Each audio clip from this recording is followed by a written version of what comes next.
সুপ্রিয় চাকরি প্রত্যাশী ভাই ও বোনেরা, আপনাদের জন্য আরও একটি বড় সার্কুলার নিয়ে হাজির হয়েছি। গণপ্রজাতন্ত্রী বাংলাদেশ সরকার জনপ্রশাসন মন্ত্রণালয়ে ৪৩১টি পদে একটি বিশাল সার্কুলার প্রকাশ হয়েছে। আপনারা যারা এসএসসি পাস আছেন অথবা অষ্টম শ্রেণী পাস আছেন, তারাও চাইলে আবেদন করতে পারবেন। এখানে মোট ২১টি ক্যাটাগরিতে আপনি ৪৩১টি শূন্য পদের জন্য আবেদন করতে পারবেন। তো চলুন আবেদন সংক্রান্ত বিষয়গুলো দেখে নেই। প্রথমত আপনি অকারিগরি পদসমূহ হচ্ছে, ১ নম্বর হচ্ছে কম্পিউটার অপারেটর, গ্রেড হচ্ছে ১৩। এর শিক্ষাগত যোগ্যতা হচ্ছে কোনো স্বীকৃত বিশ্ববিদ্যালয় হতে বিজ্ঞান বিভাগে স্নাতক সম্মান বা সমমানের ডিগ্রি। কম্পিউটার মুদ্রাক্ষরের প্রতি মিনিটে বাংলায় ২৫ শব্দ এবং ইংরেজিতে ৩০ শব্দের গতিসহ সংশ্লিষ্ট বিষয়ে স্ট্যান্ডার্ড অ্যাপটিটিউড টেস্টে উত্তীর্ণ হতে হবে। পদসংখ্যা হচ্ছে ১টি। তারপর আছে ষাটলিপিকার কাম কম্পিউটার অপারেটর, গ্রেড হচ্ছে ১৩তম। পদসংখ্যা হচ্ছে ২টি। শিক্ষাগত যোগ্যতা হচ্ছে কোনো স্বীকৃত বিশ্ববিদ্যালয় হতে অনন্য দ্বিতীয় শ্রেণী বা সমমানের সিজিপিএতে স্নাতক বা সমমানের ডিগ্রি। কম্পিউটার ব্যবহারের দক্ষতা, ষাটলিপিতে প্রতি মিনিটে বাংলায় ৫০ শব্দ এবং ইংরেজিতে ৮০ শব্দের গতিসম্পন্ন হতে হবে। কম্পিউটার মুদ্রাক্ষরে সর্বনিম্ন প্রতি মিনিটে বাংলায় ২৫ ও ইংরেজিতে ৩০ শব্দের গতিসম্পন্ন হতে হবে। Computer word processing, email, fax machine ইত্যাদি চালানোর দক্ষতা ও অভিজ্ঞতা থাকতে হবে। এটার পদসংখ্যা হচ্ছে ২টি। তারপর হচ্ছে ষাট মুদ্রাক্ষরিক কাম কম্পিউটার অপারেটর, গ্রেড হচ্ছে ১৪। পদসংখ্যা হচ্ছে ৩টি। কোনো স্বীকৃত বিশ্ববিদ্যালয় হতে অনন্য দ্বিতীয় শ্রেণী বা সমমানের সিজিপিএতে স্নাতক বা সমমানের ডিগ্রি।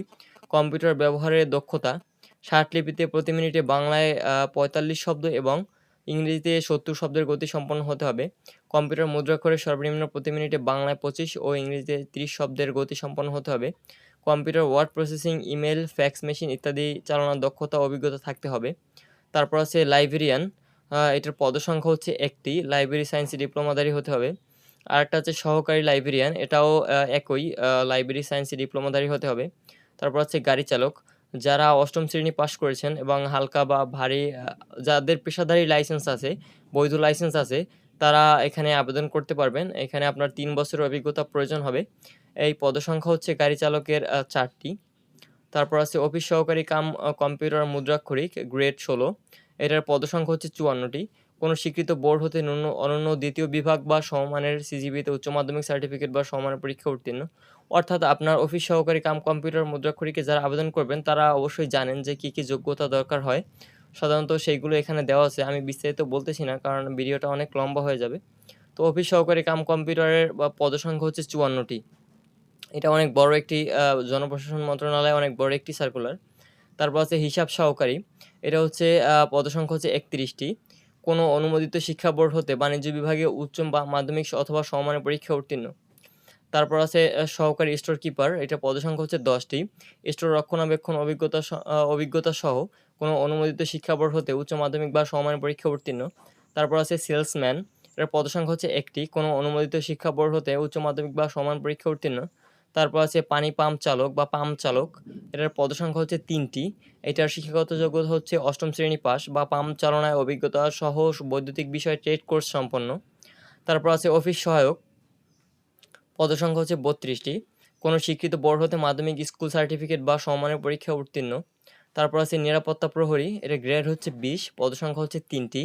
অনন্য অষ্টম শ্রেণী পাস এবং শারীরিক যোগ্যতা সম্পন্ন হতে হবে। তারপর আছে পোর্টার, যেটার পদসংখ্যা হচ্ছে ৮৭টি, অনন্য অষ্টম শ্রেণী পাস। তারপর আছে পরিচ্ছন্নতা কর্মী, এটার গ্রেড হচ্ছে ২০, এটার পদসংখ্যা হচ্ছে ১টি। তো অনন্য অষ্টম শ্রেণী পাস, জাত হরিজন সম্প্রদায়ের জন্য শিথিলযোগ্য। এই মোট অকারিগরি পদ হচ্ছে ২৩৪টি এবং কারিগরি পদসমূহ হচ্ছে, প্রথমে আছে কপি হোল্ডার, যেটা পদসংখ্যা হচ্ছে ২৫টি। কোনো অনুমোদিত শিক্ষা বোর্ড হতে কোনো অনুমোদিত শিক্ষা বোর্ড হতে উচ্চ মাধ্যমিক বা সমমান পরীক্ষা উত্তীর্ণ, শুদ্ধ উচ্চারণ সহ পাণ্ডুলিপি পাঠে সক্ষম হতে হবে। তারপর আছে সহকারী চেকার, যেটা পদসংখ্যা হচ্ছে ৬টি। কোনো অনুমোদিত শিক্ষা বোর্ড হতে উচ্চ মাধ্যমিক বা সমমান পরীক্ষা উত্তীর্ণ, কাগজ গণনায় পর্যাপ্ত জ্ঞান এবং খারাপ মুদ্রণ অথবা ভুল নাম্বারিংয়ের জন্য বাতিল শীট পরীক্ষা করার সক্ষমতা। তারপর আছে মেকানিক, এটার পদসংখ্যা হচ্ছে ১টি। কোনো অনুমোদিত ভিটিআই বা টিটিসি হতে সনদপ্রাপ্ত বা প্রশিক্ষণপ্রাপ্ত।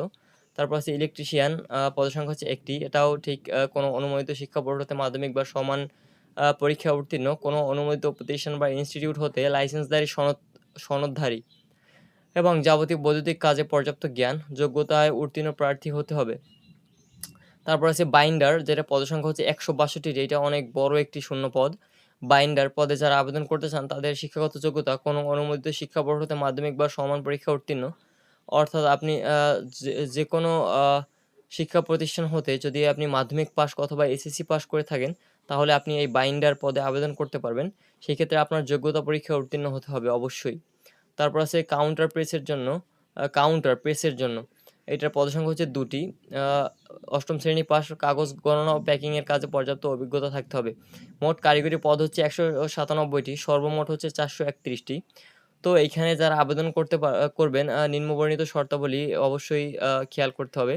তো যদি আপনি আবেদন করতে চান, তাহলে আপনি আ আবেদন করতে পারবেন খুব সহজেই, এবং ইচ্ছুক প্রার্থীগণ https://dpp.teletalk.com.bd এই ওয়েবসাইটে আবেদনপত্র পূরণ করবেন। অনলাইনে আবেদনপত্র পূরণ ও পরীক্ষার ফি জমাদান শুরুর তারিখ হচ্ছে ১৮ জুন ২০২৬ থেকে আপনার হচ্ছে ১৭ জুলাই ২০২৬ পর্যন্ত। তো আপনারা খুব সহজেই এই এতগুলো শূন্য পদের জন্য আবেদন করতে পারবেন। এখানে মোট ২১টি ক্যাটাগরিতে আপনারা আবেদন করতে পারবেন চাইলেই।